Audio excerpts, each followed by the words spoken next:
Жақында бір ағылшын тілді имамның бір қысқа интервьюіне кезігіп қалдым. Сол жерде ол кісі айтып отыр, егер сіз бір қызыңызды ұзатайын деп отырған әке болсаңыз, жігіттің бір мына қасиетіне баса мән беріңіз дейді. Ол қандай қасиет десеңіздер, егер ол жігіт бір күнімен ораза ұстап, түнімен намаз оқитын тақуа жігіт болса да, оның қолы қаншалықты ашық, бір қаншалықты жомарт, қаншалықты енді біздің тілмен айтқанда жұмот емес, осыған қатты мән беріңіздер дейді.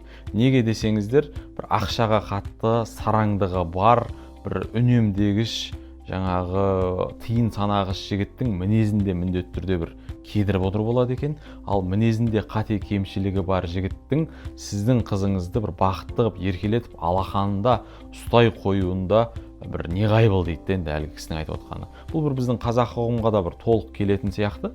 Сондықтан бір қызға қолы жетпей жүрген жігіт болсаңыз да өзіңіздің ақшамен қарым-қатынасыңыз қандай, қаншалықты жомартсыз, қаншалықты жұмот емессіз, соған бір мән беріп қою керек екен.